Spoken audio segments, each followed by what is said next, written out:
Across the street from. Good evening.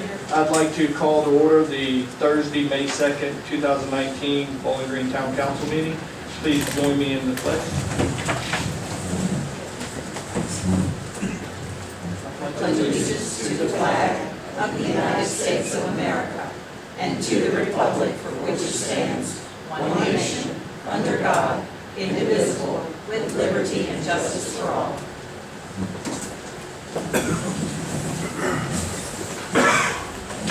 Okay, we have a quorum, and I'd like to just make one adjustment to the agenda. We're going to move item 11 up to just after the public comment section. We have a VDOT representative here, and we'll get that item out of the way before, so we didn't have to stay the whole evening. So. At this time, I'd like to call to open the public hearing for the budget and tax rate hearing for FY 2019-2020. Before we entertain comments, the town manager has a short PowerPoint presentation that we'll go over, and then we'll entertain public comment. It's only got one slide with numbers, so it should look great. It's pretty short. Yes. Last year, we made some structural changes to the budget to make things easier for people to understand, increase transparency, and make it easier for the council to see how they were spending money. We aggregated all the public activities in one budget. We put all the events and activities in one budget, and also we set up separate enterprise funds for our water and sewer. The highlights of this year's budget are the water rates, are proposing a 10% increase in rates. Trash, we're taking a 1-year extension on our 3-year contract. It's a 2% increase, and we will negotiate about the bid for trash contract next year. No increase in the sewer rate, and we're implementing the new salary structure based upon the Caroline County study that was done on wages a year ago. It also reflects that we've joined the county health insurance this year, and also moving our events coordinator into an events coordinator economic development position. Before I get into the budget, I'd like to talk about how we got here. Because the last 2 years, we've spent down some of our reserves and been attending to a lot of deferred maintenance. And I think the council should be really proud of what we've done the last 2 years. As I said, the first step was catch up on deferred maintenance. This is them working on the oxidation ditch down at the sewer plant. We also put in a rake and sand clarifiers. Those two pieces of equipment alone costed $220,000. We had electrical facilities at all the lift stations that were obviously becoming hazardous. This is a picture of just one of the units, but 2 of them were totally replaced this year. Our vehicles had outlived their useful lives.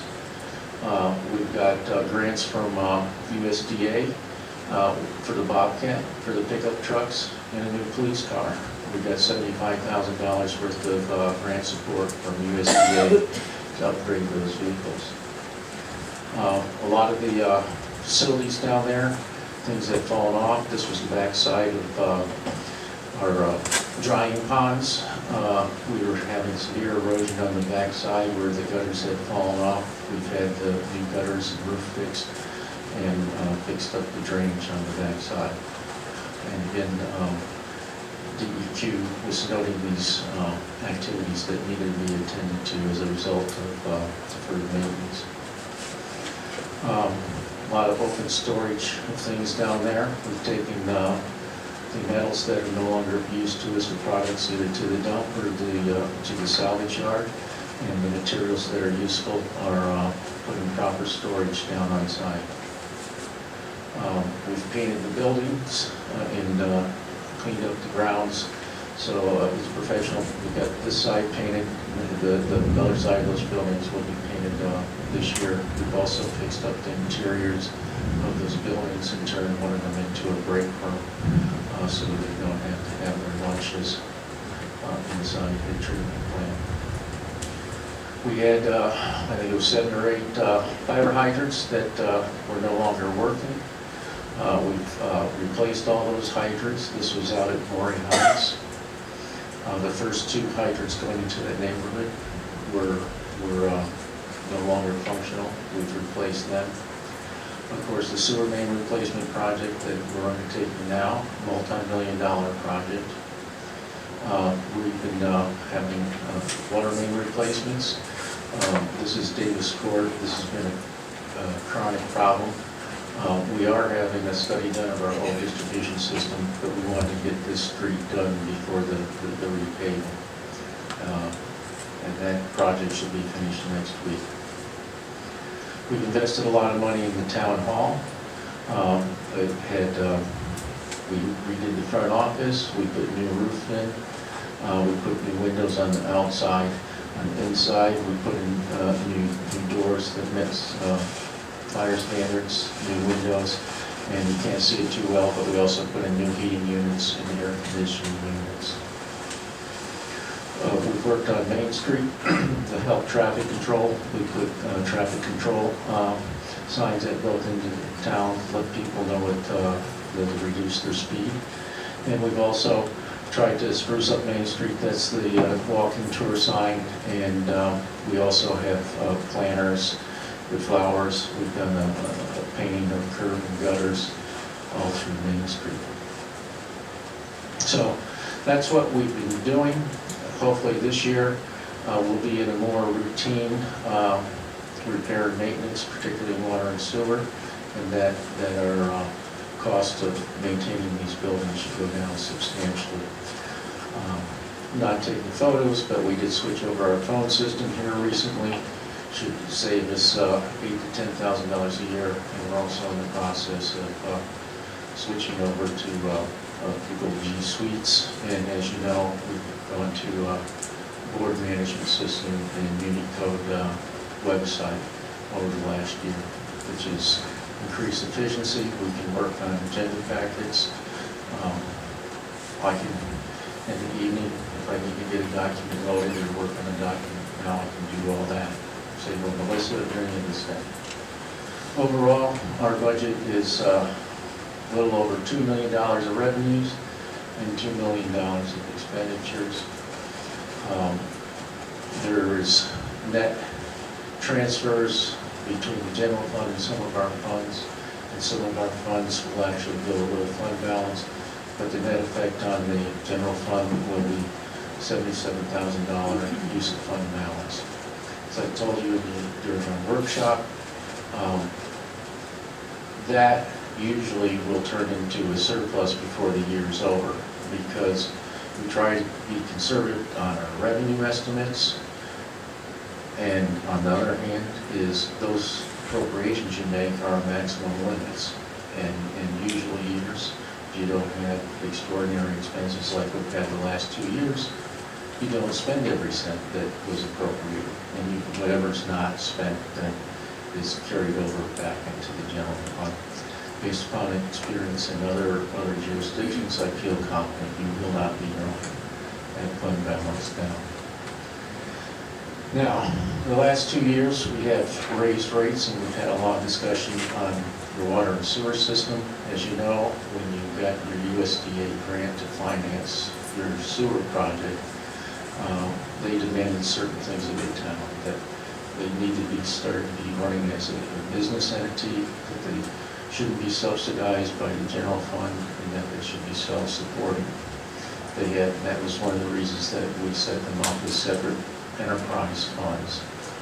And to cover cost, we've had to use the fees, and also to cover the cost of repairing the system, we've had to raise fees. While we made tremendous progress there, I'll say on your water and sewer debt financing, you are paying that still out of the general fund. We're not using any of the water and sewer fees to be paying for those capital improvements. Long-term wise, you want to get to that point where you're setting aside funding for that, where you set your rates high enough to pay that debt retirement, but you're not going to be at that point for a decade or so. We've got to start getting operating costs covered and then start building up some operating reserves. I'm going to spend the rest of the time talking about water and sewer rates. Now, just an overview. This gives you an overview of revenues. Basically, half your revenues are general operating, that's your police department, staff here, staff that will support events and activities, economic development, public works. 41% is basically spent on your water and sewer, and then you have debt service, that's 2% of your budget annually, and events and activities, 2%. The revenues for events and activities are the fees that you charge people, sponsors, vendors, what have you. You generate those revenues to support those activities. This is the expenditure side. Go back on that. Your general fund is 55%. That's your property tax, your car tax, your bank tax, your meals tax, all those revenues are your general funds. And this is where general operations are, again, 46% on general activities, events and activities 2%, debt service 11%, and water and sewer 20 and 21% respectively. This year, for the first year, we participated in a statewide assessment of water rates that's done by Draper and Associates. Approximately 220 to 230 communities participate in this survey. They collect data on all the different water systems. They compare your rates not only to what your income and affordability is, but the size of your system, the size of your customer base, and they give you an analytical tool to see how your rates compare against others. Before I show you some of the analytics that this system provides us, I want to talk about what these dashboard gauges that you're seeing means. And basically, when you see these gauges, you'll see green on them, and the dark green is where 50% of the systems are relative to the charges that they're making or the percentage of income going towards a water system. The yellow ends, then it goes out, the next band of green takes you out to 80%. You'll see yellow, and this is important because you'll see where we are on our systems. The yellow band at the bottom, and we're at the bottom in water as far as how we charge water rates, and I'll show you in a moment. The yellow band at the bottom of the dial shows the lowest 10% of bills charged by comparable utilities. Utilities charging much lower than their peers may be at high risk of not generating sufficient revenues to cover their expenses and should assess the long-term financial ability of the health of their systems. This is our water rates compared to all the utilities in the survey. I think there's like 227. As you can see, the upper chart, the yellow and green, that's our rate. We're in the lower like 2%. As far as percentage of income, the magic number for us is 1 to 1.5% because that's where we qualify for grant. You can get grant at 1%, the grant money is available, but if you're at 1.5%, you're almost assured to get grant money to help with your projects. In the water system, we're at 0.441%, but you can see that our rates compared to all systems extraordinarily low, and that's after you've raised them 2 years in a row. Now, how about compared to your income group? Well, here's how we compare to our income group.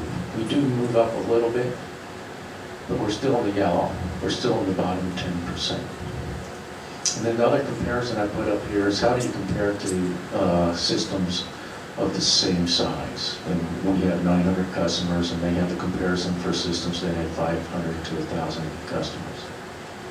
And there again, we just barely move into the, we're out of the bottom 10% now, and we're moving up into the very bottom of the low rates. But here again, when you look at the percentage of income, we're still way down in the area that indicates that you're not in financial hardship, because they start the view when you start getting above that 1% to 1.5% that you start getting into more financial hardship. Now, as you'll note, that I didn't ask for any increase in sewer. And the reason is because of the way the rate structure was configured in the past. We had a multiplier of 295% on your sewer rate. And then outside the town it was even more than that because you doubled the water rate before you applied the 295%. So over time, whenever you did an increase there, that really pushed your sewer rate up substantially higher, at a higher rate of increase than your water. We got a grant. And why did we get a grant? Well, you'll see here, this is how we compare to sewer systems across the state. You can see that we're up in that green zone. We're past the 50% mark, and we're past the 1% mark. I think we're at 1.18% of income. And that's why we're getting a grant, and if we have difficulties in the future, that's why we're likely to continue to get grant as we tackle issues there. Compared against people of similar income, you can see, again, we're in the high, past the middle, but we're not in the critical way beyond yellow. You're going to start stressing your rate payers, and that's against people in our same income. And this is for systems of similar size. For a small system, a sewer system, we are at the higher end, as you can see on that. But here again, we are in the area where we'll be getting grants. As I said, that's where a majority of your funds have been spent over the last couple of years.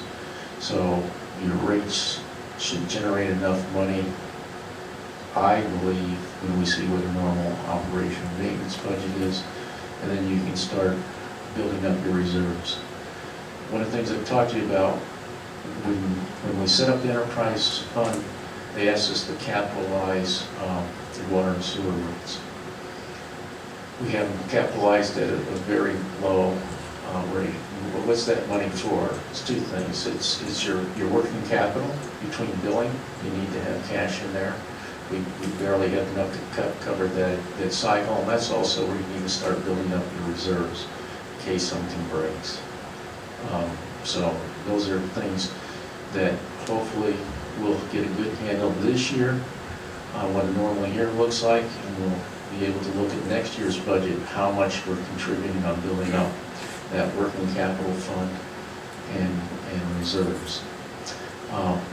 Councilman Gaines and I attended a work session on how boards should review their water and sewer rates, and they have certain ratios, coverage ratios that you should have on those type of activities.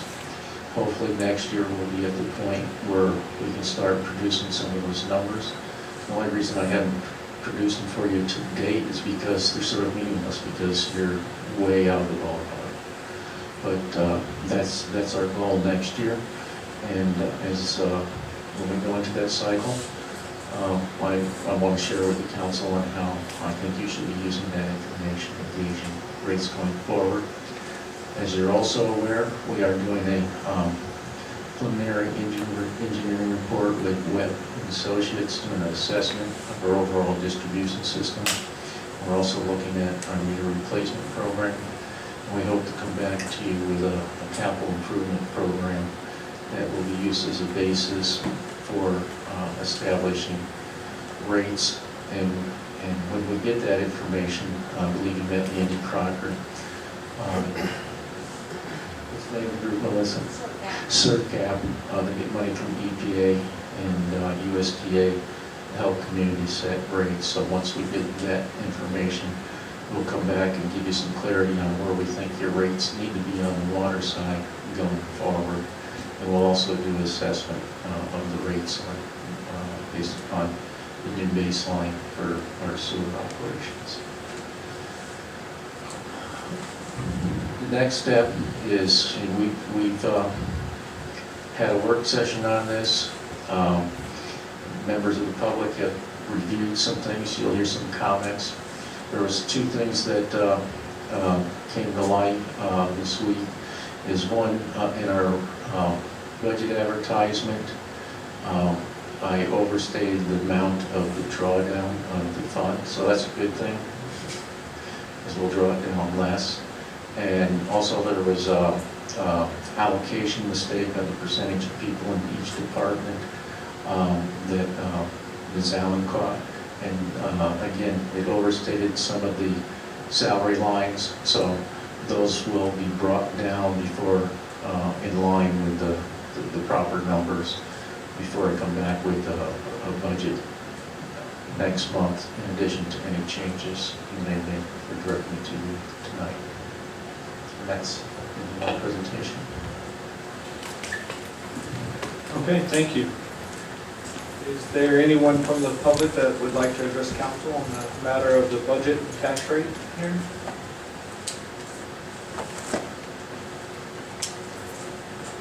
Second call.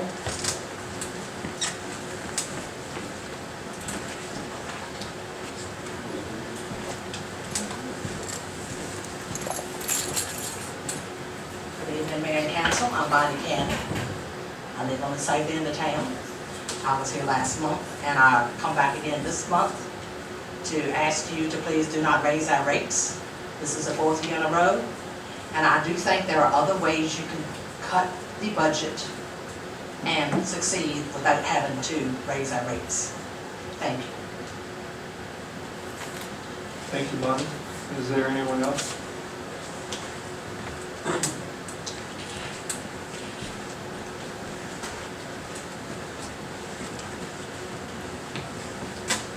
Good evening, I'm Barbara Allen. To start off with, I want to do a positive.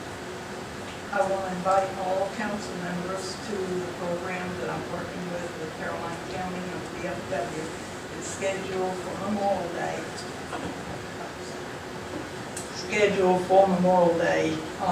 May 27th at 11 o'clock.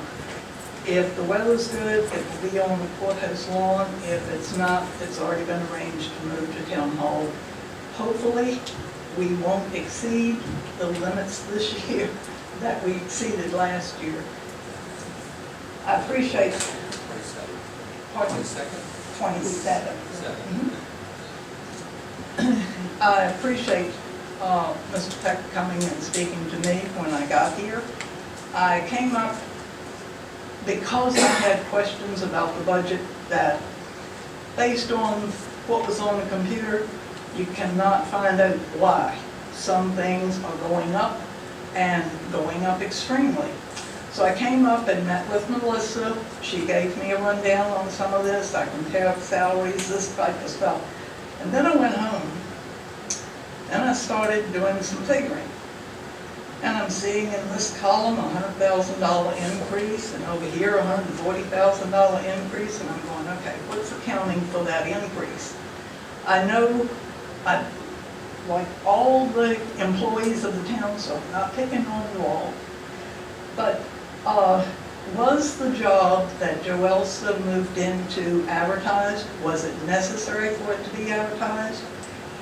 It made quite a difference between a contractor's salary and a town employee with benefits. If that's what council decided to do without advertising, that's y'all's decision. I just questioned, was it proper? In speaking with Mr. Peck, I agree, employees and council members need a raise every once in a while. But 50%, I think, is proposed for council this time. Matching town salaries to county salaries, you got a whole lot fewer pockets to get that money out of than you do from the county. The same thing with the water bills. I understand, as Mr. Peck said, stuff has been let go and we have made some repairs. As I was told the other day, when the county finishes the houses on Edwards Drive, I understand they're gonna be hooking to the town sewer system. I don't know how that is going to affect the sewer system in the future, but it's something that should be considered. Let's see, what else did I have on here? Council insurance, will that lead to employees who are part-time also requesting, if council decides to go with the insurance policy available for someone with less than 40 hours a week? I see where there's an increase in the trash pickup. The water, again, is being raised.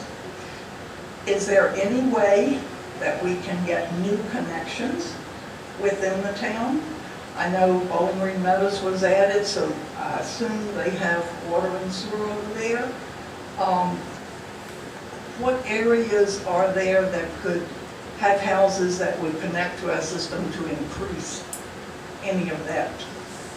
Let's see, I skipped around after meeting with Mr. Peck when I came in.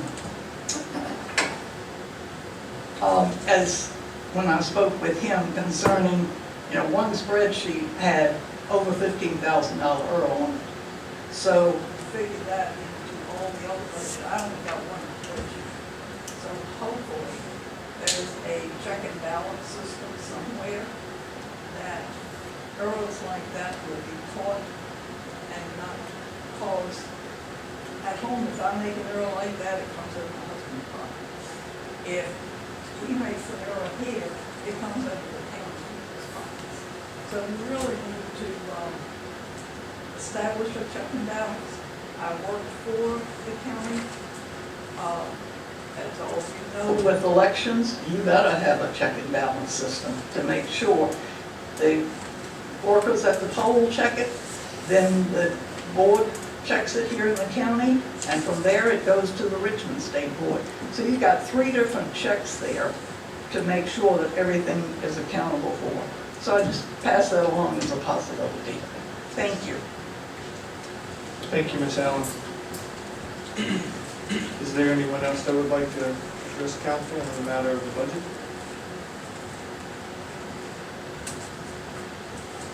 Second call? Third call? Hearing no other. The public hearing for the budget and tax rate hearing for FY 2019-2020 is closed at this time.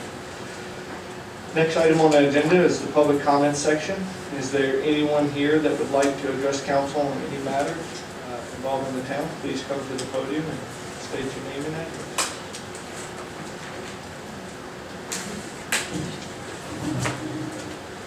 Anne Marie Giles, Bowling Green Meadows.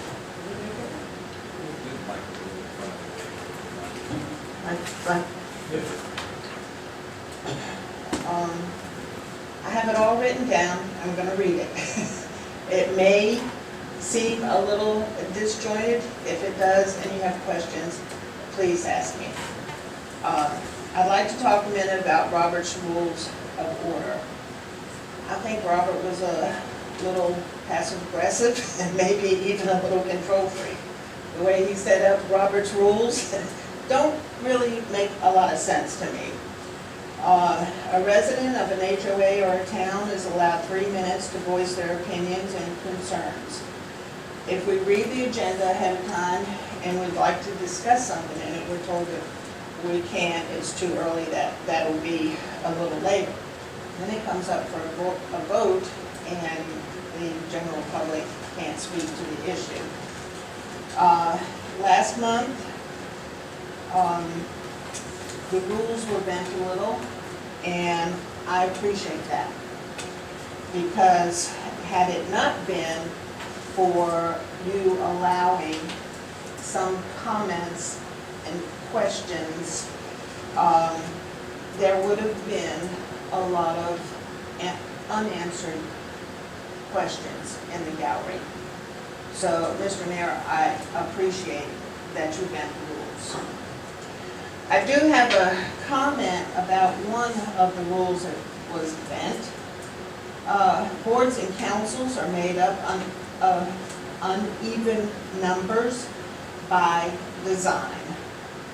As long as there is a quorum, a vote is taken and the issue being voted on becomes a law, an ordinance, or a regulation. A vote was taken concerning health insurance and was voted down by a majority. It was then that a member that had voted in favor of health insurance requested that a vote be taken again at next month's meeting. In all the years that I've been going to meetings, I have never seen anything like that. It sets a very bad precedent.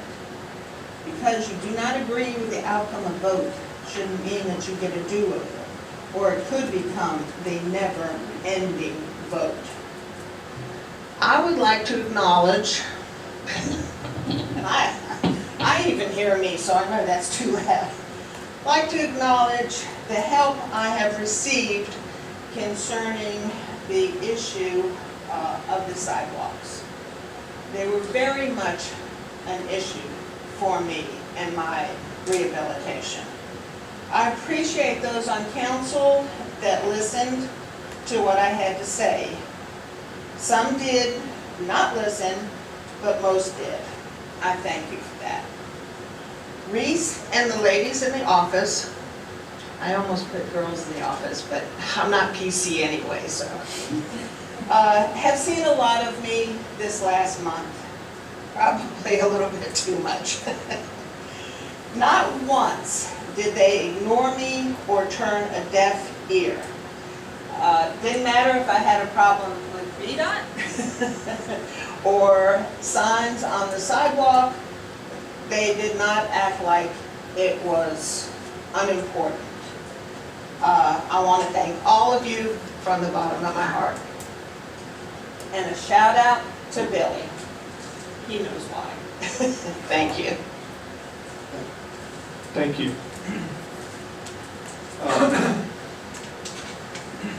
Is there anyone else that would like to address council on the matter?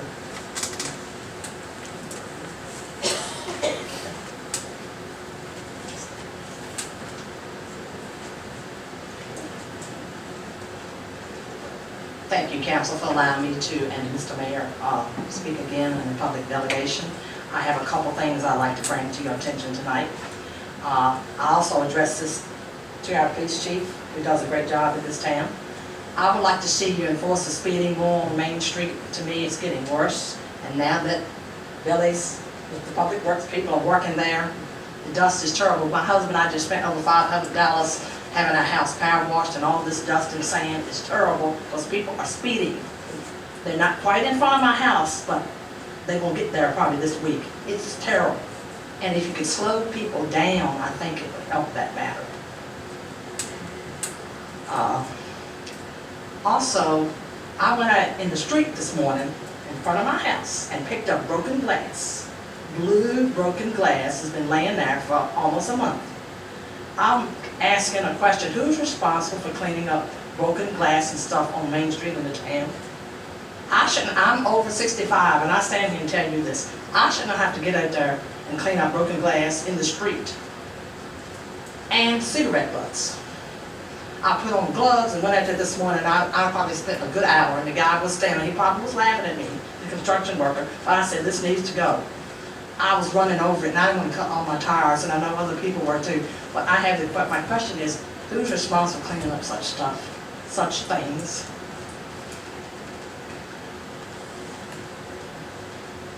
Also, last month, I don't think I brought this up, I asked y'all about the number of town employees. how many people it takes to run the town. I see you're adding more help, so therefore, and I think some of them might be Billy's crew, you have enough people to clean up such things that occur in town, especially on Main Street, especially broken glass. And I would like to address the trash too. I've said this before and I'd like to share it with you again. If you're gonna raise my trash rates, I would like to see it picked up twice a week, especially in the hot weather. I think I've mentioned it to y'all this before. April to October would be nice to have it twice a week. Yeah, November to March, I agree, maybe once a week, but I'd like to see it picked up twice a week when it's hot. Mine was smelly today. It's terrible. And furthermore, I can hardly get it out to the street when I have to haul them out there. And I have one last question for council. I read a lot. I read everything on the internet.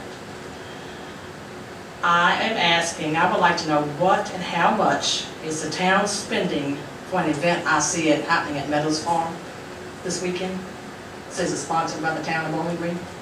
I'm just curious to know what that's all about, because I hadn't heard anything about it until I read it. So what and how much is it costing the town?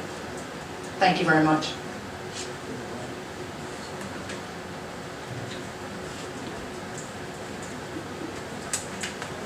I'll address the Meadow Event Park. Joe also spoke on that last month. I don't think I have it in my report right now, but it was basically, we paid $1,000 for an advertisement to be able to advertise for an event in town to tie it to our wine festival. Last year we used that money in, I believe, advertising in the REC, the Cooperative Living magazine, and we didn't feel we got the return on the investment. Being that the town has now tied the wine festival to the Belmont horse race, there's a horse event at Meadow Event Park, so we got $1,500 worth of advertising spot at the Meadow Event Park event this weekend for $1,000, and it's money that was used for advertising last year for the wine festival. We just, instead of putting it in a magazine that people may not read, we're trying a different approach where we may be able to reach more people for that event. So that answers that question for you. Thank you. Is there anyone else that would like to address council on any matter? Okay. Moving on, as I stated earlier, we'd like to move up item 11 to this point in the meeting. And along with item 11, I'll read the background summary and then we're going to add just a little bit of a couple items to that. The attached memorandum responds to a request from the Fredericksburg Residency to review Route 1215 White Street in Bowling Green to determine whether the two-way street can be converted to a one-way street. The residency plans to present the sketch to the town of Bowling Green for discussion and approval. We received this memo on April 3rd. Well, VDOT received this memo on April 3rd. We received it a few weeks ago. And I brought it up at the last meeting that when we met with VDOT, we were looking for traffic calming measures on Maury Avenue.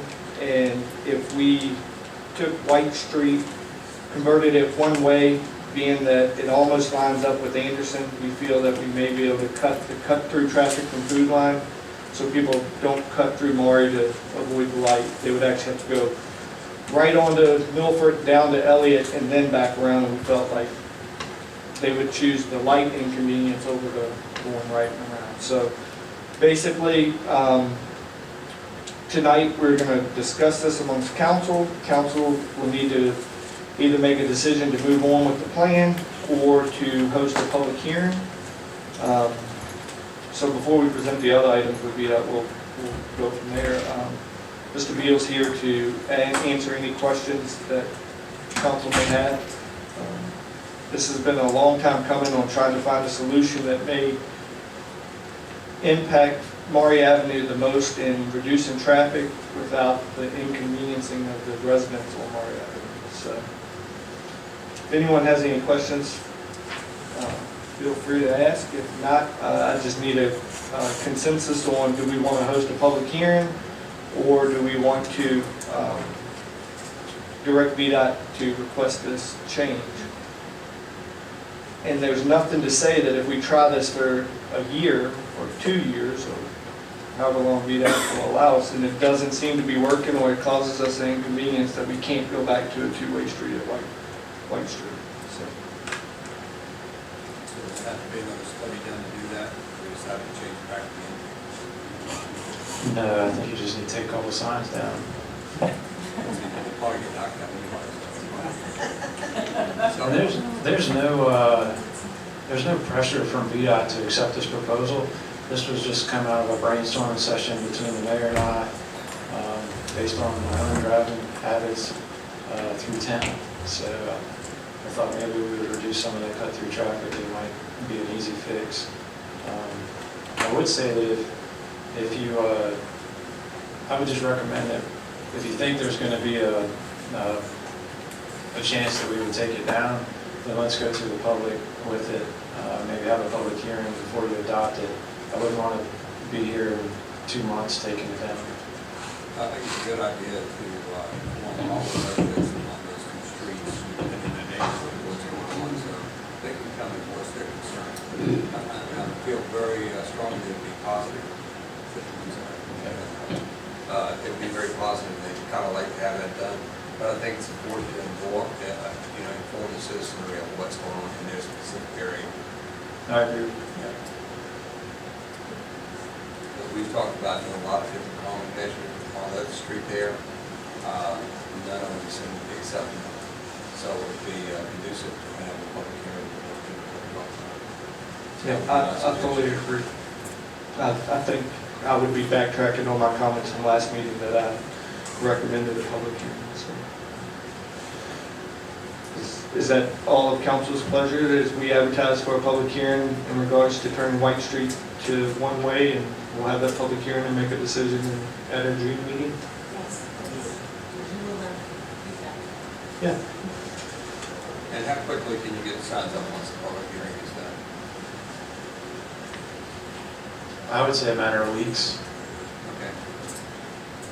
So if we pre-plan and understand when we're going to have a public hearing, planning that it's going to happen, if you pull the plug, you pull the plug, but if you can put that process in motion now, and then you've got the public hearing done, it would be a matter of a week before you got it in. That would be great. Okay. Yeah, you should laugh at this next comment I'm going to say. VDOT's paying for these signs, correct? Yes. That goes back on our golf cart side deal. So, the next item we have to discuss is, we had talked about putting in, let me see if I can just pull it in real quick. We had talked about putting in a crosswalk in the area of the business district, and VDOT spoke with David spoke with traffic engineer, who advised that a mid-block crosswalk should be 300 feet plus from a crosswalk at the signal in Main and Milford. So if you backed up 300 feet, that would put us on the north side of the driveway to the end, the suites, correct? Yeah, I think it was I think you could get it on the south Oh, side. you can get it on the south side. Okay, on the south side of the street going behind Bowling Green Suites. So if that's council's pleasure, we just inform VDOT with a memo and or a letter from town saying that's which way we'd like to proceed. What's it, just put that in? Just So- formal crossing it? Yeah, so we brought this up a couple meetings ago, and the reason we were asking for this is due to the amount of traffic generated on Saturdays with all the business district. It gives us another crosswalk, and with the painted lines, it's another measure of traffic calming through that area. And it's basically for the safety of the citizens. There's really no other no other reason I can give more than gives our citizens a safe place to cross besides the stoplight. And then we also had talked about, but we haven't gotten a ruling on that, about the one down at Maury. Dave's gonna follow up on that. Yeah, I neglected to follow up on that one, but I think that's more than 300 feet. I don't know why it would be an issue, but I understand that Sunday traffic there is heavy, so we can look at doing the same thing. And my thoughts again, with the visual crosswalk there, it's potentially another traffic calming measure at that end of town. We don't We use won't, crosswalk we won't say as that to traffic VDOT, calming, but but where there's a pedestrian generator, such as the business district or churches, where people are walking across the street, and the spacing is such, the driver expectation would be not to encounter a crosswalk that's too close to another crosswalk. We could put them in where they're warranted. okay. Yeah, so the generator would be basically the 70-foot traffic, and it gives citizens that do walk to town a place safely to cross Main Street at that end of town. Question, how do you get traffic to really slow down at these crosswalks? Because it's true, I mean, and in this town, it seems to be a bigger problem than other places that I've been to. I mean, because I've been in college towns before, and people really respect that. I mean, you don't have to have a bunch of signage anywhere, but on Main Street, and even, I go to church here in town, I live here in town, and it's, what do you see? I mean, So lady almost did it. yeah. Is there, are there We signs? have a crosswalk between our office and the district office, Yeah. and it's like playing frog or getting across. I don't know if it's just driver behavior. Yeah. I don't know if the town What is chief the law on wants to talk that? about I mean- enforcement. When pedestrians are in the crosswalk, and vehicular traffic is supposed to stop, it's actually a summons and offense. But there again, it kind of goes back to how much does the town want to pay for their crosswalks. If you just want the general crosswalks, which is you got now, or you can obviously escalate it with the lights and, the push buttons like we got for the food line. So it's just, what is council's pleasure on what they, how they want to set their crosswalk up. I hope I'm not speaking out of place on that, but.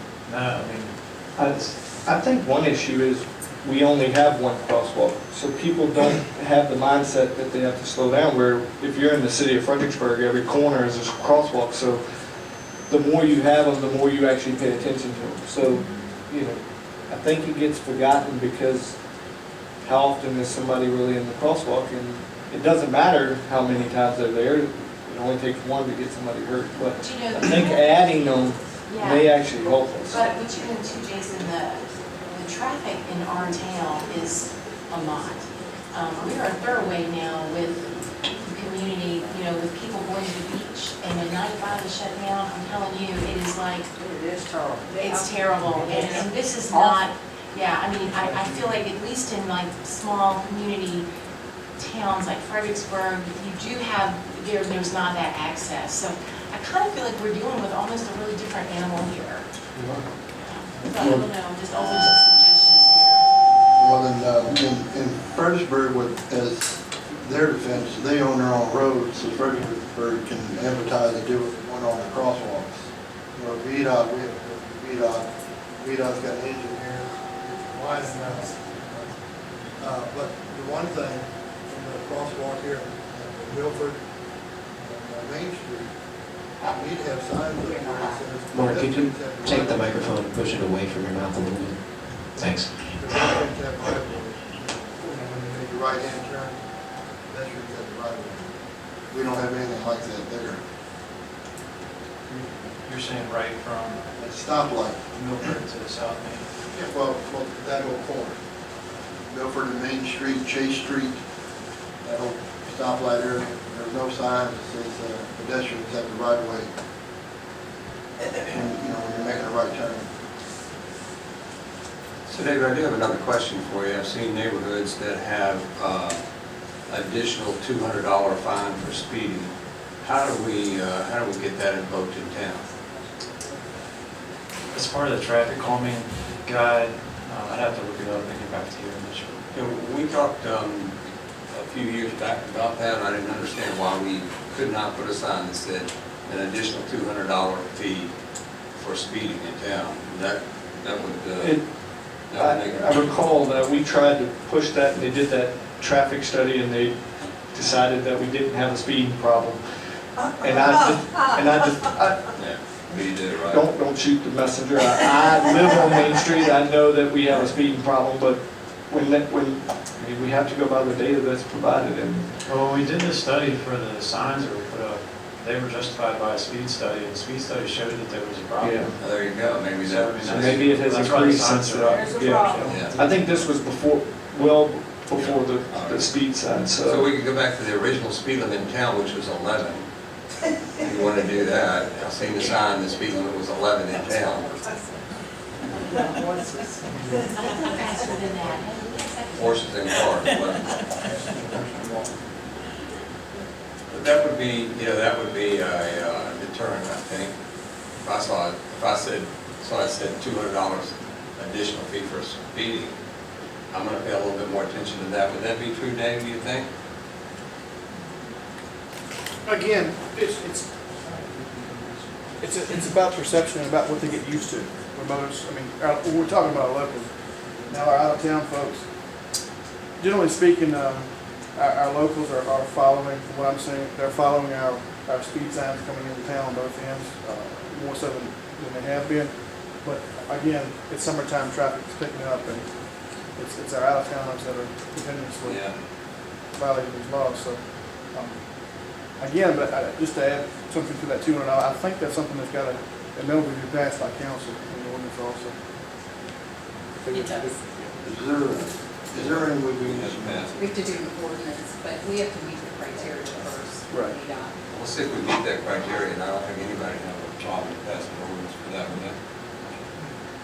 And just on Main Street. Sure. Yeah, no, do we do a traffic, I mean, I guess traffic Oh, study on there. Milford and Main? We may get our own sign. Now, what is the difference between us and Hanover? When you drive through down there, like you're going through the courthouse or Hanover Tavern, I mean, we know automatically, we better just slow down. I mean, so is that, what is different there? Because they have bukus of cops thanks to King's Dominion. Oh. Yeah. Yeah. All right, I'll address that a little bit here in a second. There's a balance that council over the years has directed our police department to enforce speeding on Main Street aggressively. And we've done that in years past until a friend of a council member gets a ticket. And as soon as a friend of a council member gets a ticket, it becomes a problem. So it's either we as council needs to stand behind what we decide and direct our police chief. That's right. And I can just remind y'all just very recently on the parking tickets. We enforced parking, we encouraged enforced parking, and as soon as locals got a ticket, there was complaints to the police chief, myself, the town manager about locals getting parking tickets. So I will fully support us, and I will go sit down with the sheriff to ask his help. I'll sit down with the sergeant, first sergeant at state police to ask for their help.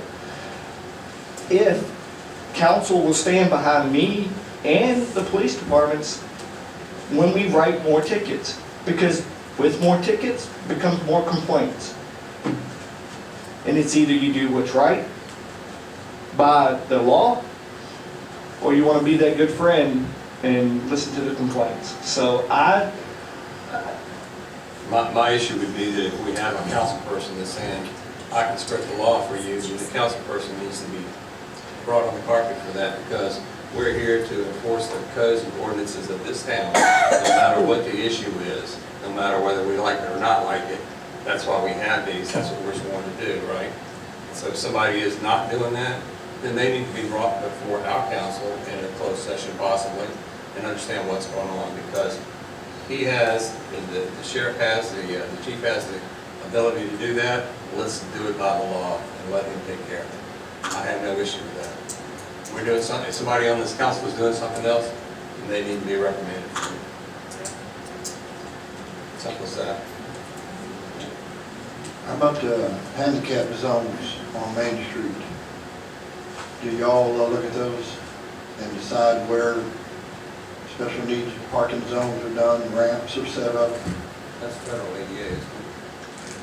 Well, I think it's a federal requirement, but we talked about if we put the crosswalk there at the end, we would do a ramp there so people could use it. We'll do that in conjunction with the sidewalk repair on the south end of town that we're planning for later this fall. And I can tell you that the community has appreciated that I happen to be at an area where one was under repair, and there was a handicap trying to get over it. He said the rest of them are really good. I'll be glad that this one gets fixed. I appreciate you all addressing those, so thank you for that. Appreciate that. So in other words, you'll move the handicap spots down to the crosswalk zones, is that what you're saying, or? VDOT doesn't maintain the handicap So spots. that's gonna be us to maintain them? Yeah, we maintain the handicap spots. There would just be adding an additional ramp at that location for the crosswalk. Then that means we'll need to move the handicap spots then. You don't have to move the handicap spot. You have to have, well, the one we have on Main Street here in front of the Mexican restaurant doesn't have a ramp for somebody with a wheelchair. So it's not a fully handicap accessible spot. You have to put the ADA regulations to make sure you follow those. We can say we can move. Thank you, Glenn. I understand that. I'm just saying, we need to look at that then, because we may not be in accordance with And we need to the rules on that. We just need to make sure that we are. That's why I was asking. I didn't know if VDOT did the survey on that, or whether it's our district to do. No, it'd be up to, I believe the town's maintaining that handicap space, you maintain the stripe, and if you want to put a ramp in there, we can look at issuing a permit to do that. Well, okay, all right.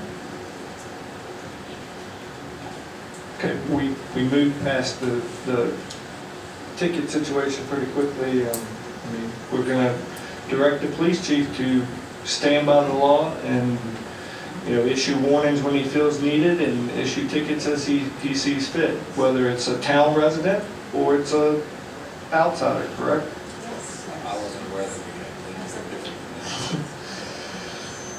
than Yeah. that. Well, okay. Okay, well, there's your direction, chief. Just make sure your cell phone batteries are charged. Which is a good thing, because I'll explain it. Rules are the rules, the laws are the laws, so. Mr. Mayor? I have a Yes. question for David. Do you want a formal motion from the council on the crosswalks? No, I don't think it's a regulatory requirement. Okay. If you just want to send me an email, Okay, I can do that. we'll put it in after we pave the road. And so you're gonna just you'll follow up on the one at Mari, and as we talked before, and I brought it up to council last month, when they repave East Broadus Main Street area, we'll go back to the original striping right there at the intersection of East Broadus. It'll be Right. less striping to maintain, it will be. Right, just a double yellow, it'll be less striped for us to maintain and turn areas. Okay. Do you need that in a memo, or are you good with this, as the minutes as a record? That's fine. We'll send it in an email also. We need to direct the manager to another public hearing before we do that. Should we do next council meeting? Yes, do we need to formally advertise that? You do not, and you can just direct them by consensus or you can vote. Council, we did that earlier, council's pleasure was for the public hearing. All right, well, thank you, David. Next item on the agenda is Bowling, staff reports and presentations, Bowling Green Police Department, April report.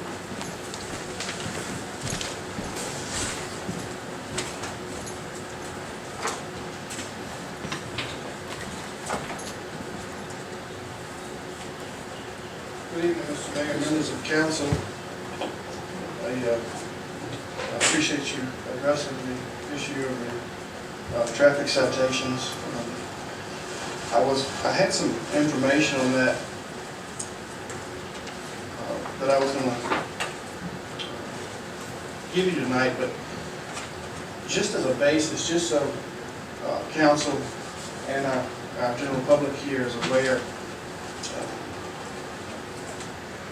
I done a little research earlier this week comparing us to other smaller agencies. And what I mean by smaller agencies, I can't really get a numerical value on the number of speeding tickets or other infractions that are written, so I have to base it off of revenue.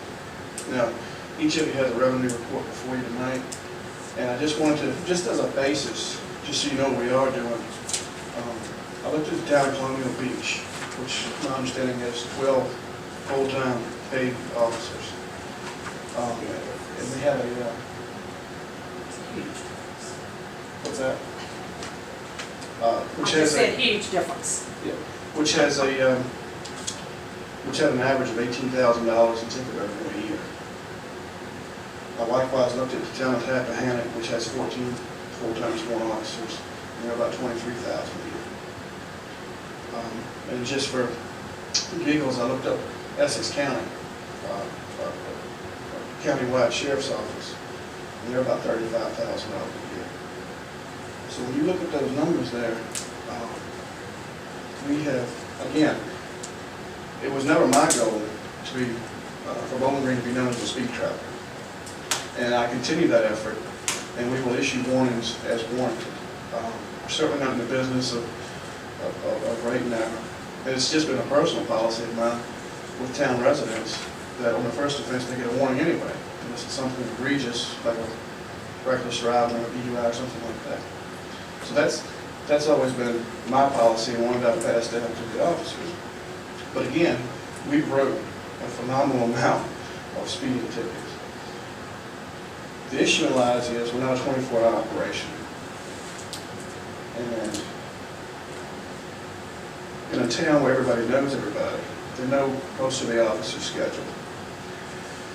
Which is why I've been kind of coming out more in the evening to surprise a few folks. And it's working. But beyond that, we are, with the manpower we have, with one full-time officer, one part-time, and 3 auxiliary, we're outriding the town of Colonial Beach. We're outriding the town of Tappahannock. And we're getting close to outriding all of Essex County. So we're doing something out here. And again, the criminal arrests on top of that are starting to pick up.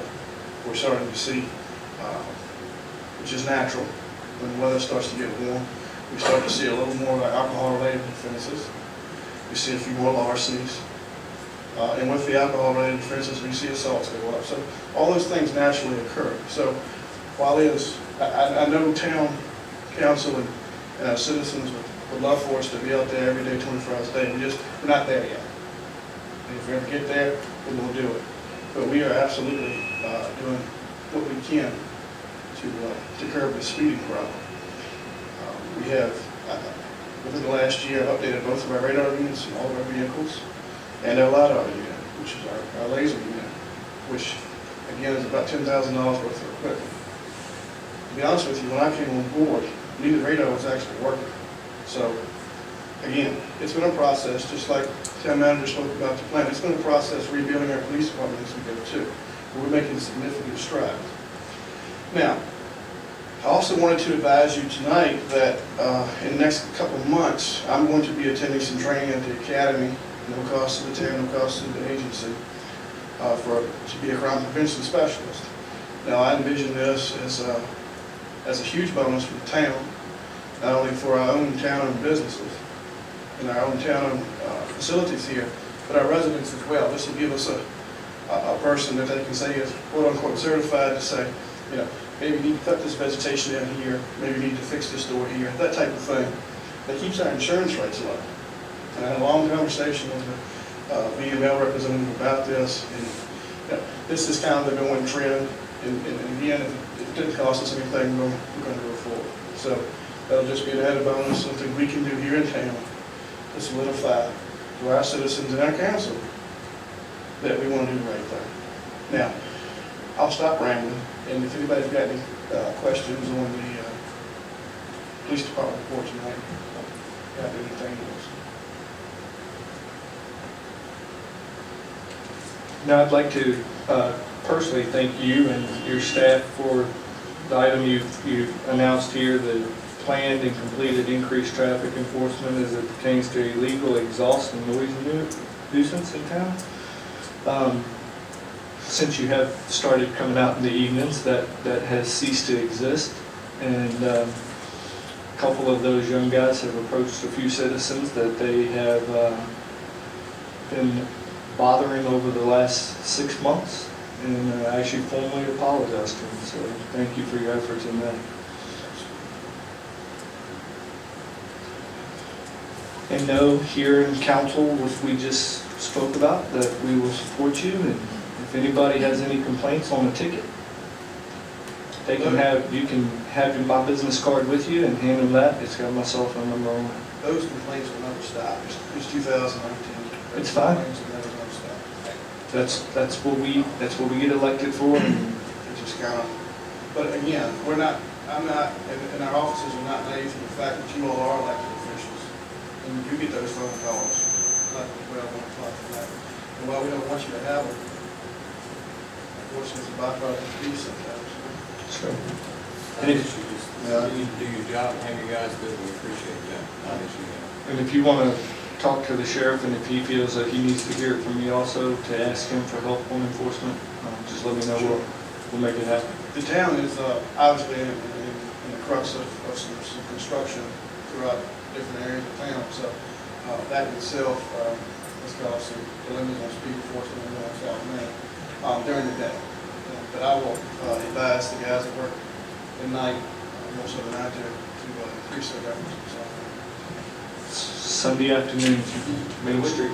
Do we have work zone speed limit requirements set up in the work zones for these contractors that are out here? We do not. We do not. And I wish that. He's still here, right behind us. Yeah, I believe it's my understanding that there has to be a certain speed to have those escalated fines in the work zone. I want to say it's. I mean, just any, not just escalated, we'll talk about that differently, but work zone speed limits now. You know, you go down the interstate, you hit a work zone, it's 40 miles an hour. Right. And they do something in a town equivalent, maybe 10 miles an hour in the work zone. He would know more about that than I can. All right. I can grade it if you like. That's okay. Mr. Peck, can you just make a note of that when you send an email, just ask him if in that work zone during certain hours of working period, can, this 25-mile-an-hour zone, can we reduce that? Or what is the exemption? I would keep the dust down probably, it's not, you're not running 30 in there. Well, I know at one time I thought that Kelvin was, construction company was bringing through a water truck every once in a while. I don't know if that's going on or not, but I told one of the councilmen, a couple, we're not naive to the fact that the dust is piling up in people's cars and houses too. Certainly when I raised it yesterday.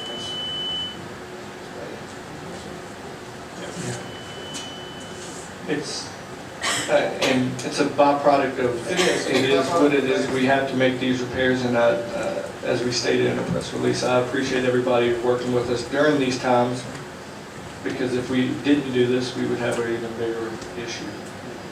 So, any other questions for the police chief? Thank you. Thank you. Thanks, Chief. Next item is Public Works and Utilities monthly report. I wanted to address that dust. Calvin, you're using rock dust for the base of the pipes. That's where the dust is coming from while they're working. Ed Morey or Milford, they were supposed to came in last week to pave it, but they had some issues with the truck. So hopefully it'll be next week. Okay. Yeah. That paving doesn't stop. It does. You can come to my house and look at my sidewalk, whether it's a local sidewalk or the county or state sidewalk.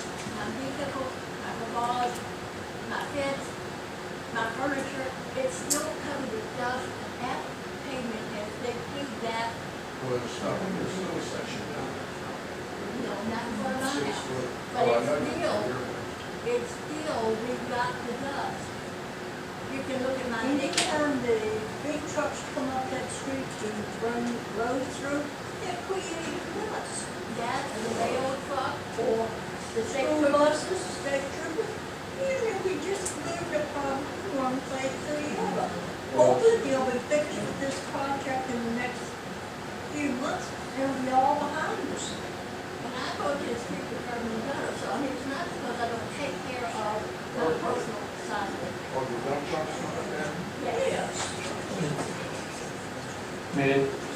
I understand your concern, and I know it's a very big inconvenience, and just bear with us. We probably have about 2.5 more months, maybe 3 months, to deal with this. And I mean, I don't know what the fix is. I mean, it's either we don't repair our sewer lines, or I don't know. I mean. No, my question, I have a question to you, Billy. Are they on the absolute schedule where they're supposed to be at this point in time? No. Okay, how far behind are they? 7 weeks. Okay, so we're 2 months behind where we plan to be, correct? Okay, so what's the plan to get to where we need to be? I mean, in 2 months, it could have been past where these ladies live. I'll address that. Stop it from raining. Well, the major delay is that the water line on Milford Street is supposed to be all on the one side of the street. Halfway down Milford there, veered out to the center line. So there's no room to trench to put the sewer replacement line in there without creating a safety problem, exposing pressurized pipeline, and actually we couldn't even get a box in to put the manhole in.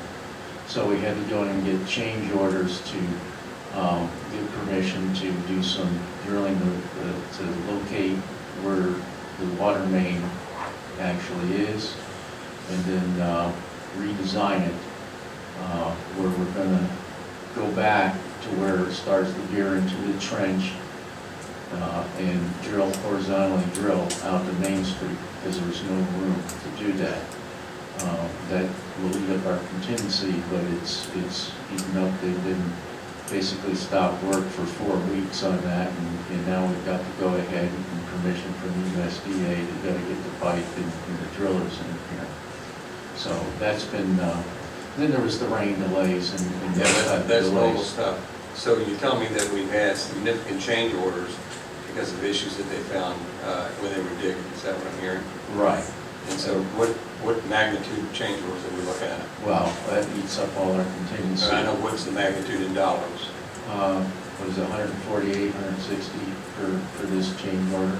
And we dropped the rerouting of Lacey Lane. We're going to go ahead and just fix that in place. Dorsey Lane, we're going to concrete that.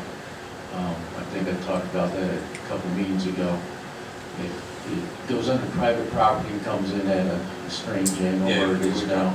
But we're not going to do that, and that's our contingency right now, is if we run into any other surprises, again, on where the water line is what's causing us the most problems as we go along, is the plan is we'll just drop the Dorsey Lane, go back to that, because that's the easiest thing to do in the future, and that's about a $68,000 item. Is that an ad? No, that's currently in the contract. What I'm saying is if we run into other issues, the contingency is now spent. So we're saying that we had about 160,000 in contingencies, and There was a few other earlier, then there's going to be some so how much credits. contingency dollars did we have in there? I can get you the reports, the reports. There was Was it 200 or 300 or? I think it was 180,000 was the Okay, so that's magnitude. gone, okay. And we're 2 months behind. Now, we did meet, and it's in my report, because we know how critical it is. We did meet with VDOT last Friday before our monthly coordination meeting. Why they can't tell the contractor when he can pave here. They've had communications on what our desire is. They seem open to it. Plus, they've had some delays in getting their asphalt plant up and going, so they've been pushed back their start date several weeks. So everybody's optimistic that we can get everything done before they come through. What'll happen is if we don't, it's going to be just one stretch on Milford, but because we won't have to do the milling and overlay on Main Street, they had money to go ahead and do the milling and overlay on the trench plus a foot, that then Calvic will end up doing that stretch of Milford, if VDOT doesn't get it done, we believe there's enough credits that we'll get over here that'll pay for the entire pavement there. So we opened up the line of communications directly between our contractor and the paving contractor, and we're in weekly communication with the paving people and the VDOT people to be sure those projects mesh. So did we have any contingency, any clauses in there for liquidated damages not meeting the completion date in the contract? Well, this is beyond their control. But yes, there are liquidated damages, and that gets into, if they don't, there are certain things that are exempted from the day count that are beyond their control, and then there's things where they aren't meeting it. And they keep track of that at these weekly meetings, so they know what days they have. They are going to try to bring more resources in to do the connections as we get towards the end of it. This contractor's been super cooperative with the citizens, working with us. It's in their interest to get it done, and I'm confident that we'll get her done. What was the original completion date, Billy, that you recall? July 10th or something like that. And now, what's the projected completion date now? Well, Johnny did say he's gonna try to meet it, but I don't think he will. But they're gonna get a third crew if needed. Add more people to the crews they had.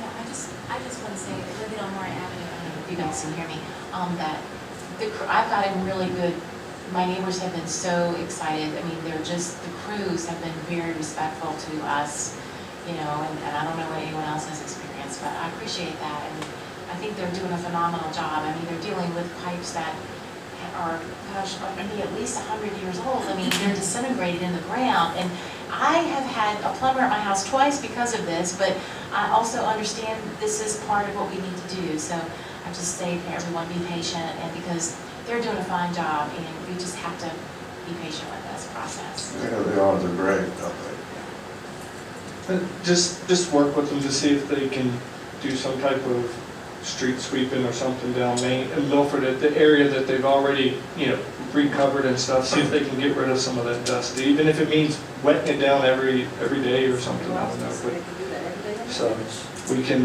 But I mean, I can't say enough good things about them.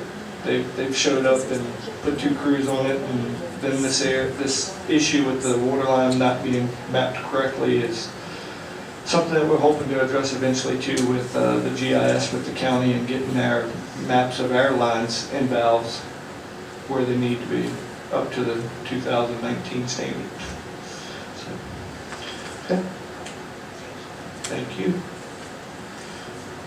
Next is the event coordinator's report. I believe she's still out of the country, but we have her prepared report in front of us. Any questions on that, we can make note of and address it with her. I do know that we had the Festival of Feet. The local group had the Festival of Feet. It went well. Participation was pretty normal height. We also had a citizen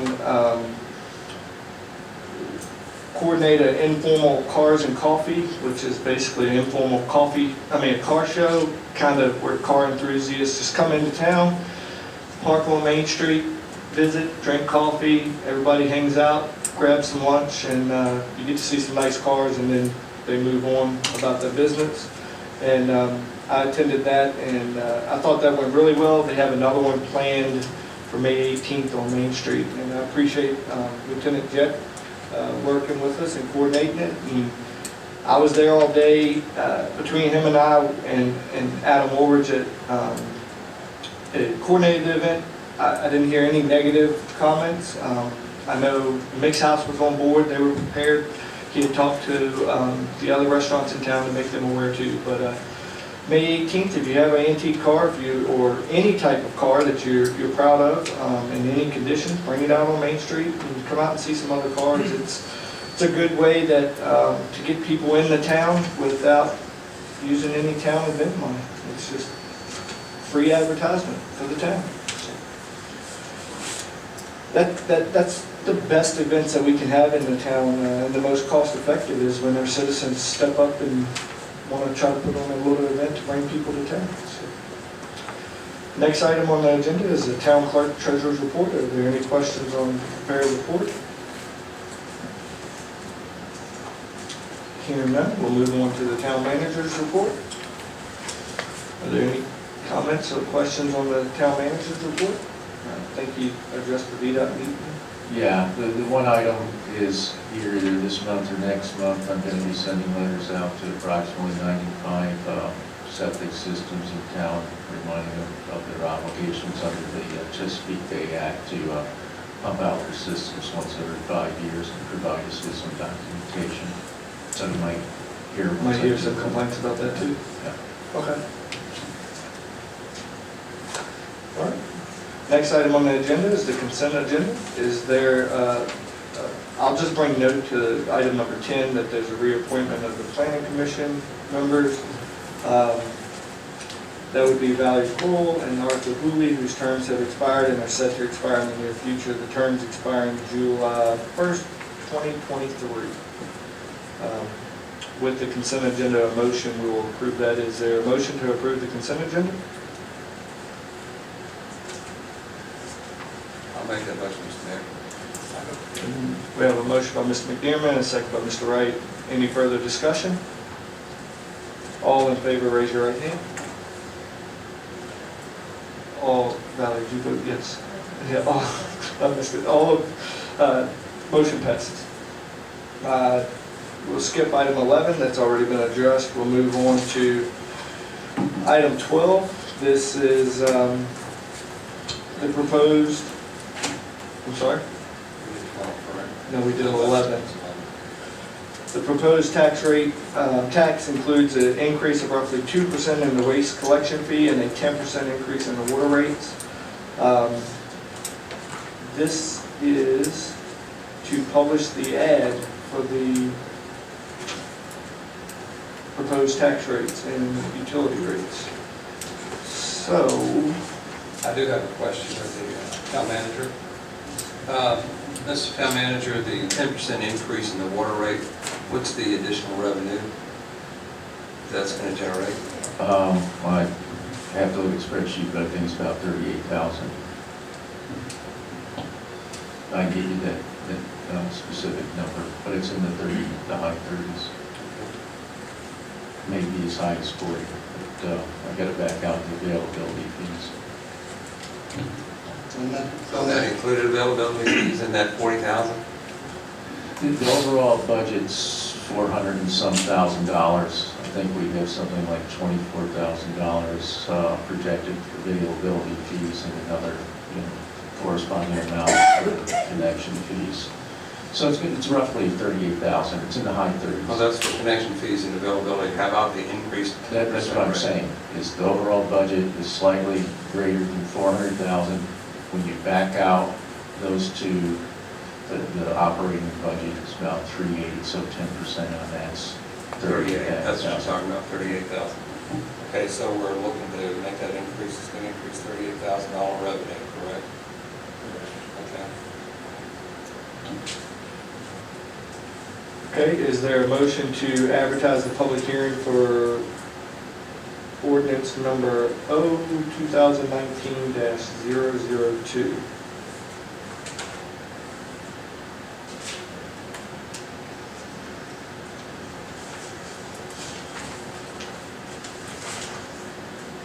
Is there a motion to advertise the public hearing? Ad for the published rates.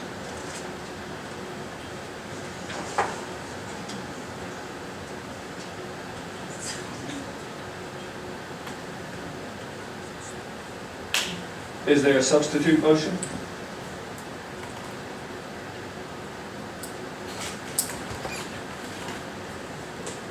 I have a question.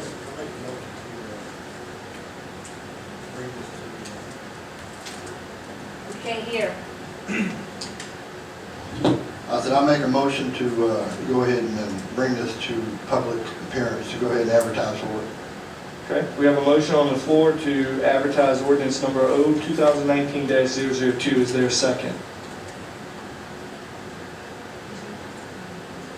If we have a second, we can have a discussion. Okay, I'll second. Okay, we have a second. Is there any further discussion? Yes, I have a question. The 2% increase in waste collection, why are we doing that? I'll explain. In our contract, I forget what year we're in the contract, but I'm sorry? Expires this year. Okay, so this year our contract expired and the waste management had an option for one additional year at a 2% increase. So this is just a pass-through cost. This isn't something the town's raising 2% to generate additional funds. This is a 2% increase being given to us by waste management, and we're passing that through. If not, we would have to subsidize trash, and we had that discussion a few years ago, and we got out of the business of subsidizing the trash. But our contract is not up yet until We next have- year. In the contract, they have the last year of their contract, they have an automatic 2% increase. So next year, we would negotiate, and I would assume the framework of that negotiation will be probably a 3-year set rate with additional 1 or 2 years at a set percentage increase. It's typically how they go, unless we change it. But we Yeah, will we'll- look at other Yeah, options. That's right. At that time. We will do what we did a few years ago, but we're gonna hold Waste Management to what they bid on. Right, we'll probably put it out to bid to see if there's other vendors that want to give you a more competitive price. Yeah, and Going if twice you a week, right? If you remember, we had that a few years ago. We had County Waste and Waste Management bidding against each other. And I wasn't fully pleased with Waste Management's tactics there. They came in at kind of backdoor with a last minute low rate, so. They did, we served on that committee. Yes, we did, and I was very disappointed in Waste Management's decision on how they handled us for being a long-time customer. So hopefully we'll get out in front of that this year, so. Could you clarify one thing for all of us here? Any increase or anything that we take in with the water, our water bills and sewer bills, it all goes right back into the budget for the water and sewer, is that correct? Yes, it's a segregated fund, and any spent funds will be kept there to add to the operating capital. Like I said, it's undercapitalized, that's why we gotta start raising money. And it's also, we're gonna have to start replacing our meters here this year. And then hopefully, long-term, we'll put together a plan on the distribution system for both inside town and outside town. Yes. So, Mr. Town Manager, does your budget now include the new meters? I'm beginning to capitalize that project, the new meters. We do have a substantial amount in the budget for meters next year, yes. And do you have some general ballpark idea how much that is? I- 60,000 or Yeah, I so? think it's like $60,000. And here again, we're just finishing the assessment on the meters, but we have substantial number of old manual meters. Again, we're trying to get uniform on, we have meters that read different, whether they're hundreds, tens, thousands. It doesn't reconcile well with our reading devices. We're standardizing that. We also have, like I said, we have some touch meters, but we have a substantial number of manual meters that are very old that need to be replaced. And again, part of what we're going to come back with after we get the preliminary engineering report is a more long-term plan. But we've got meters that just aren't working right now and we don't need to be replaced. So first step is we are going to have the assessment completed this week. And I'm going to sit down with Billy and probably also talk to Web Engineering since they're doing the distribution and a couple vendors on what standardization of meters. And also, we are going to have to upgrade our reading software. And those be in the works over the next year. So the 60,000 or so for the beginning of the new meters will be spent in 2020? Is that your plan at this point in time? Yes. And I can look at the exact number, but it's a That's okay, substantial. I understand. So, yeah, Deborah, to answer your question, the 10% isn't Yeah. going to pay for a drink Exactly. coordinator or events Right, in that's town. It's correct. going to, Right back into the water and sewer. correct. Yes, Where- utilities, exactly. Now, on this, back to the dials you had up here, and you had it then in the yellow, as far as being able to apply for grants, and USDA funding, this 10%, how close would it get us to over 1%? You're gonna have to double your rates to get to the 1%. Okay. That's what I was thinking.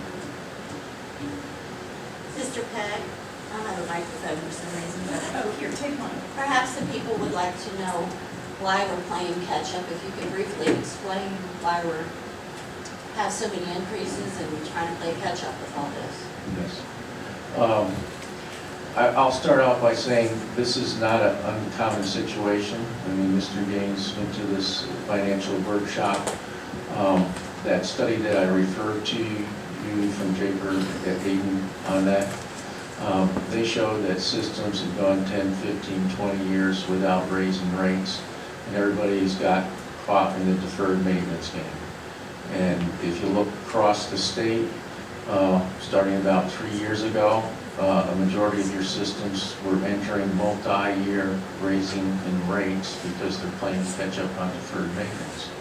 And it's simply that, deferred maintenance and the fact, two things, deferred maintenance and the fact that in the past, there was a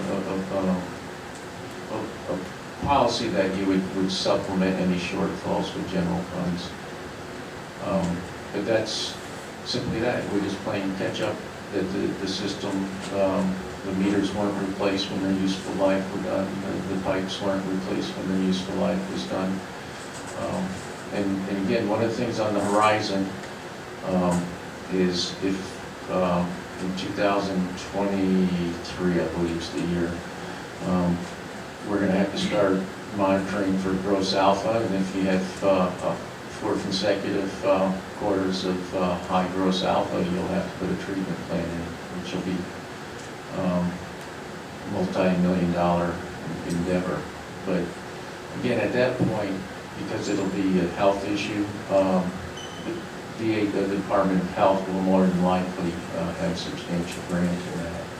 So what you're really saying is that this is not an unusual situation for smaller towns in the state of Virginia, from your statement, correct? That's correct. Okay, thank you.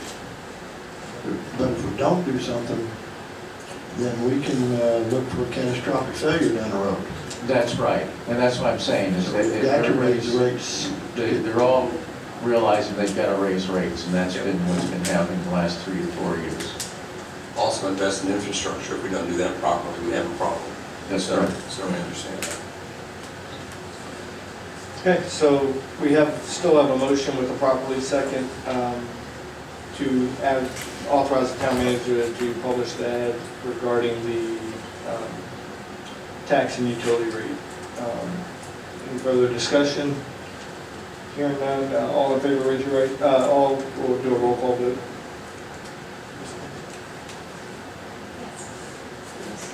Yes.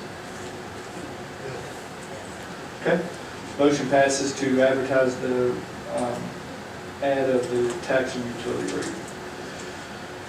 Mr. Mayor, Next, yes, ma'am.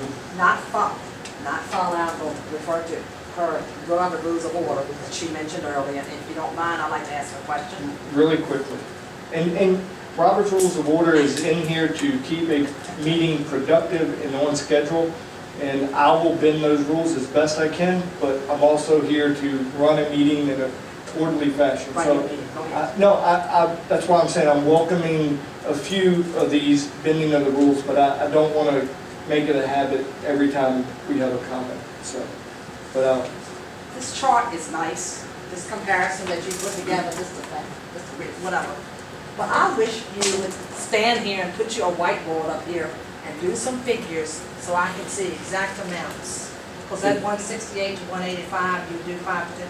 I would like to see the numbers, not just the Mr. chart. Peck is always willing to open his office doors if you would like to stop by. He, After the meeting. I like to see numbers. anytime Okay. that we're open, I'll probably see. he's off on Wednesdays, but he's here Monday, Tuesday, Thursday, Friday, and he'll be more than happy to sit down, draw it out, lay it out. And I'm taking tomorrow off, so. Okay, well, except for tomorrow. So no Fridays, no Wednesdays. No, just tomorrow. Just tomorrow. So, Thank you. Okay, I'll be more than glad to sit down with you even after the meeting. If you want to tell me what you need, I can put it together. okay. Moving along, the next item on the agenda is the ordinance for the commercial water rates. This is an ordinance authorizing the town manager to publish the notice of a public hearing.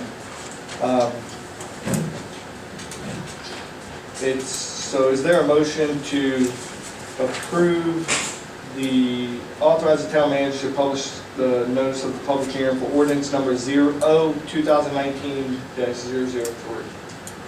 I'll make that motion. Okay, we have a motion, is there a second? Second. We have a second by Ms. Davis. Any further discussion? We'll do a roll call vote, we'll start with Ms. Gaines. Okay, motion passes. Next item on the agenda is we have an EDA member application. Currently, we have 3 applicants for 1 open seat on the EDA. A uniform application would give the council consistent information for their review of the applications. The template for the attached application was taken from Fluvanna County's website. So the request of action is to adopt the proposed application as our standard form for anyone interested in serving on the Economic Development Authority. Make a motion to accept the application. Okay, we have a motion by Mr. Gaines. Is there a second? I'll second it. Second by Ms. Gaines. Is there any further discussion? Yeah, just curious, why Fluvanna? Could have been, this is very similar to Essex and James City County, and it was the last one that was easily convertible. I mean, basically, they all ask the same questions in the same format. Just a statement of your professional background, why you want to serve, and city activities. I just see 3 categories that seem to appear on all the applications, and again, it just gives you some organized information on all of them. You can add things to it if you want, and you can take things away. But and if you approve this, we'll put it into a PDF that they can type in and expand, so they don't have to just write in the small areas. We'll set it up where they can put what they need in there. So let's talk about the evaluation criteria process here. Is that evaluation done by the town council, and the chairman of the EDA? What's the ordinance say? Is there a The ordinance record on is that? these are appointees of the town council. Okay. So the council will evaluate these and make a decision on that, joint, correct? Correct. Is there any further discussion on the application? Hearing none, all in favor, raise your right hand. All opposed? Motion passes. Next item on the agenda, we have a Little Free Library. I'll read the background on this. The community has shown an interest in having a take one, leave one style book box in the town with the purchase of a book box through the organization Little Free Library. Our box will be listed on a map of free libraries. A portion of that purchase will go toward Little Free Library's Impact Library Program, which places book sharing boxes where they can be a catalyst for improving reading motivation and deepening community connectedness. We have already received donations of books from the community to begin our library, as well as a starter pack of books as a special promotion with our book box purchase. The box should arrive in the next couple of weeks and will be placed at the playground. This is something that, I don't know if I was the very first to bring it to council. Can I just add in the box, it came today. It's Okay. sitting in the ballroom waiting to be installed. I think I brought this topic up to staff, and I think y'all were already ahead of me when I brought it up, I believe. I saw this in Fredericksburg downtown. I had some friends that live off Little Page, and I was walking down there, and this was actually a private residence. They have a box there, and my kids stopped by, saw a book they liked, they took a book. Next time we came to town, we brought a book and put it in there. We'll keep a good eye on it at the playgrounds. We tried to find a spot that was a central visited spot. So we're gonna give it a try and see how it goes, and if it's successful, maybe we'll have another one somewhere else in town. Staff? Staff is the steward for the box. They're usually, I'm very familiar with this sort of thing. They're usually put on private property, and their website actually tells you they prefer that that's where they're put, so this is public. Yeah, I mean, staff would have to, you've reached out to them and they Yeah, when I approved it. went, I filled out all the town's information. It was not private, and I wasn't given any feedback that they wanted it on private property. That's what I'm doing. Just curious, did you approach the library about doing this? Because the friends would be more than willing to collaborate, and you wouldn't have to pay for anything.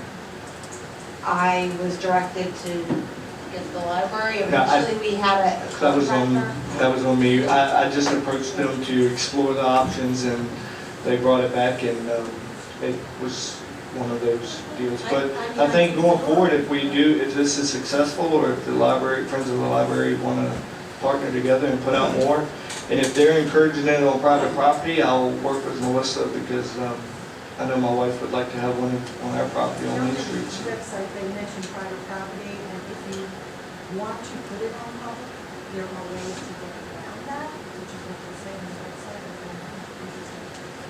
But, I mean, I have my own pros and cons for it, but I think they're adorable.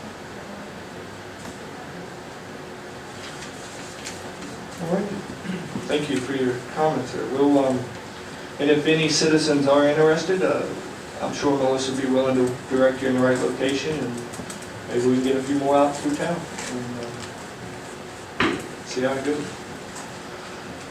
Mr. Mayor? Yes. I'd like to give a little information or an update on, I think about 2 meetings ago, we had the resolutions for Main Street program. I've just finished item 16 on our agenda, then I'm going to do council reports, and then... You want to do that? And then we'll do that way I just keep order here.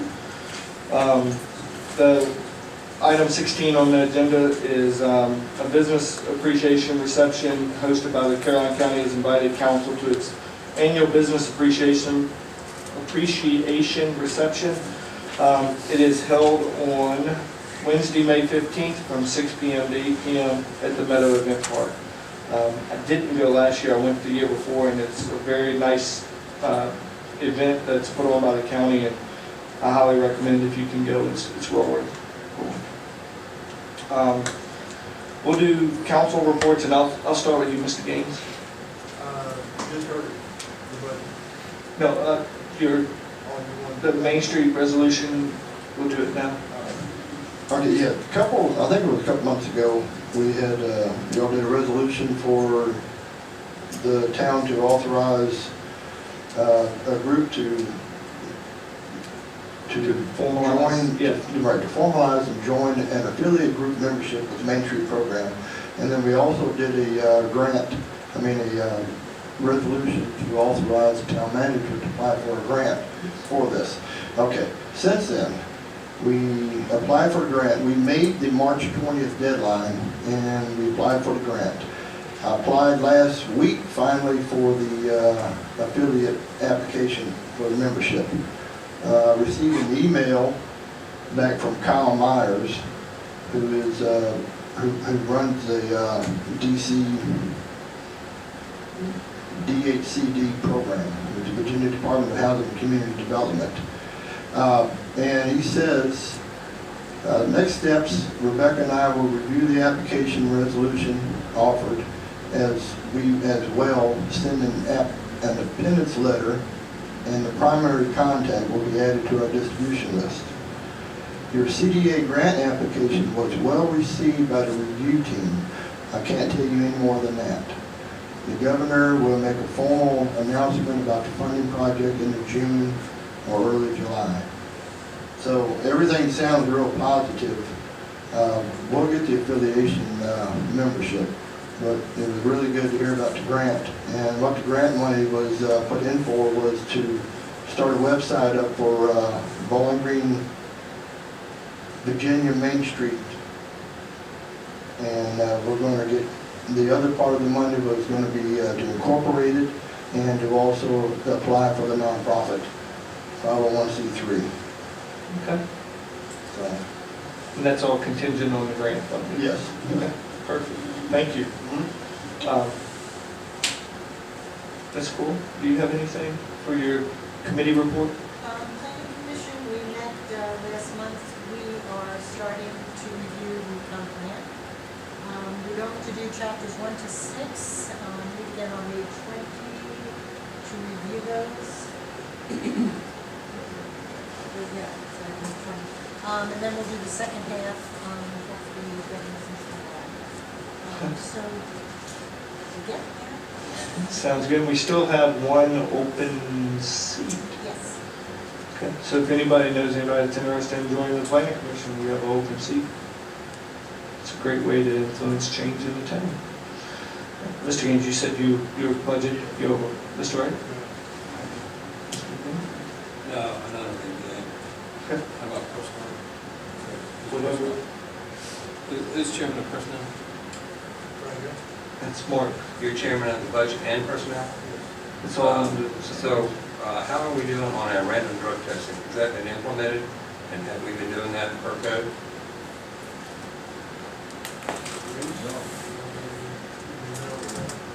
Is there a reason that we haven't been doing that?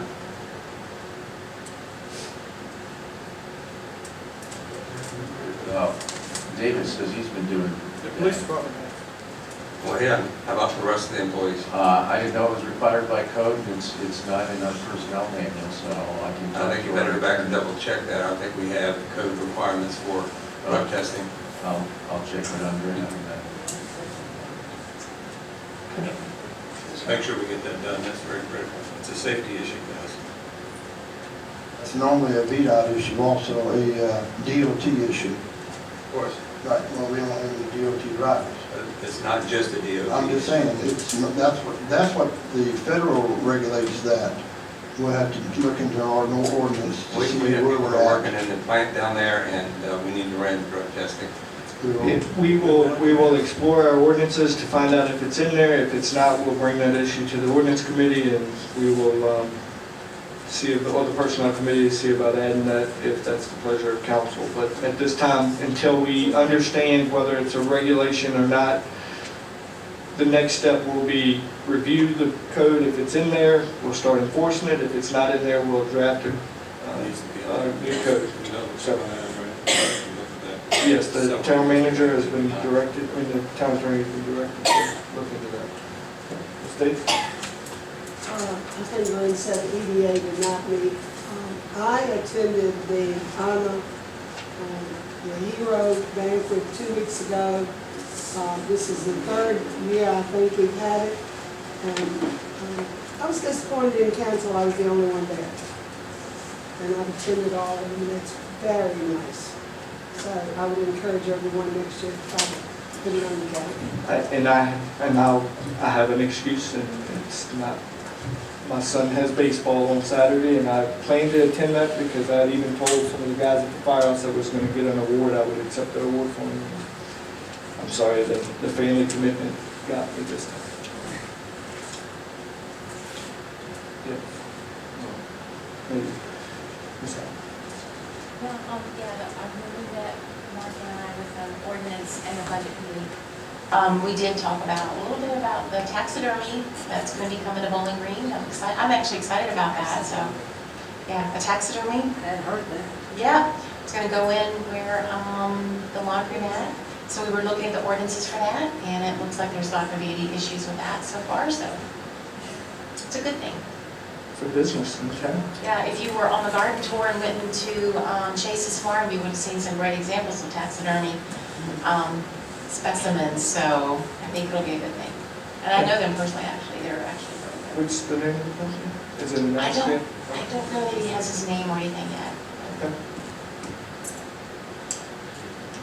The Utilities Committee, I'd just like to remind everybody that the meetings are open to the public. The next one is May 28th at 6 p.m. We'll address a lot of issues if you have any further construction going on. That's also open to all council members to attend. Again, that's May 28th at 6 p.m. And also, I'd like to suggest maybe if we had a code of conduct for the council members. We don't have anything. Maybe that's something that we should address for us also. Okay. Will you look at that? Bring us some examples. And the last item I have is, I'd like to ask the public and council, as you notice, in the month of March, we changed our setup a little bit. March, we were real tight and straight. We probably needed an extra table. In April, we added a table and curved it a little bit. And we're trying it again this month in May. This was asked if we should do this, and I said, why not? Why do we need to do the same thing over and over? Let's try it, see how it works. I'm asking the public their perception of it. Since we moved this way, I haven't heard any complaints of, I can't hear you, as much as when we were sitting back here in a tighter U and y'all were further away. So I'd like council's input on how we set up, and if the public appreciates that we're closer to you and can be heard better. So, I mean, I have no issues going back to the old way, but I'm always a proponent of why not try it? I have an issue with the podium. I can't see the last two. Well, we can move that back as we finish the public comment section. We can definitely move that back, but Or if it goes down there. yeah. You may not see everybody, but that's okay. Yeah, we can actually back it up, and that would actually be better if we just back it up and then everybody can see. But I mean, I know some have concerns over it, don't like it, but it was a decision that I kind of had the authority to make, and I thought we'd try it, but I'm always agreeable. Somebody's gonna be blocked. No matter where the podium, I appreciate the podium comment, but I've had more concern about these council tables. So what's the pleasure of council? Do y'all want to stay this way, or do we want to go back to the way we were years ago?